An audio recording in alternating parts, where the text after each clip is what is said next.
נשאר שם. חטף כדור ונפצע, הוא עושה עצמו חטא עין וממשיך לתפקד באופן מלא.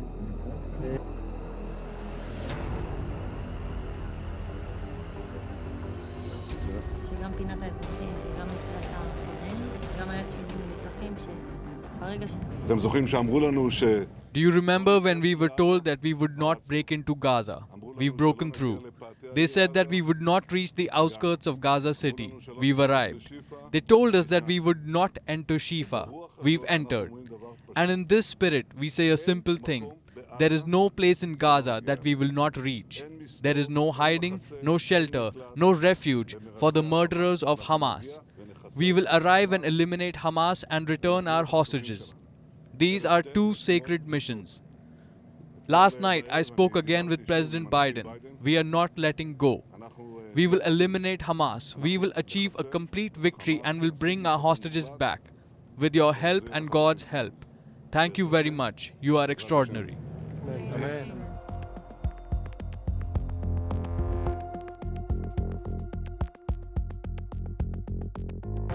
You have a circumstance where the first war crime is being committed by Hamas by having their headquarters, their military, hidden under a hospital. And that's a fact. That's what's happened. Israel did not go in with a large number of troops, did not raid, did not rush everything down. They've gone in, and they've gone in with their soldiers carrying weapons or guns. With regard to when is this going to stop, I think it's going to stop when Hamas no longer maintains the capacity to murder and abuse and just do horrific things to the Israelis, and they still think that, at least as of this morning, they still thought they could.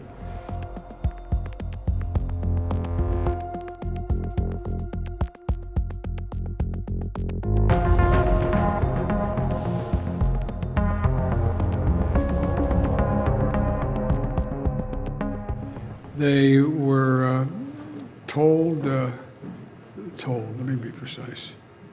We've discussed the need for them to be incredibly careful.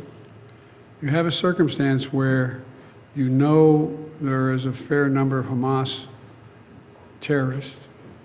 Hamas has already said publicly that they plan on attacking Israel again, like they did before, do everything cutting babies' heads off to burning women and children alive. And so the idea that they're going to just stop and not do anything is not realistic. This is not the carpet bombing. This is a different thing. They're going through these tunnels. They're going in the hospital. I made it clear to the Israelis, I think it's a big mistake for them to think they're going to occupy Gaza and maintain Gaza. I don't think that works. And so I think you're going to see efforts to bring along, well, I shouldn't go into it anymore because that's been things I've been negotiating with Arab countries and others about what the next steps are.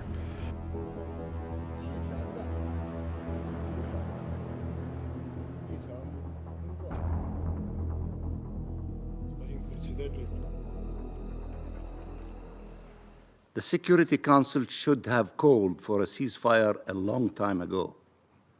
It should have called for a ceasefire now. It should have heeded the call by the UN and every humanitarian organization on earth calling for a humanitarian ceasefire, including the Secretary General of the United Nations.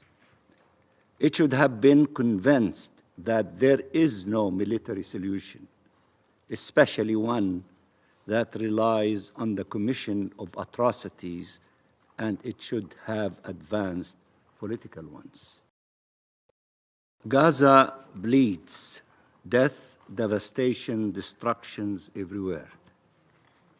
No one was spared, not our children, not our women, not our elderly, not our civilians. Nothing was spared, not our hospitals, not the UN shelters and schools, not our water plants, not our homes. Thank you, Mr. President, distinguished council members. As much as we all wish to believe that this resolution and this council could have an impact on genocidal terrorists, the situation on the ground proves otherwise. The reality is that Israel has no choice but to continue with our mission to obliterate Hamas's capabilities and bring our hostages home. Should Hamas choose to lay down their arms, turn themselves in, and hand over the hostages unscathed, this war would end immediately. Sadly, this is not Hamas's modus operandi.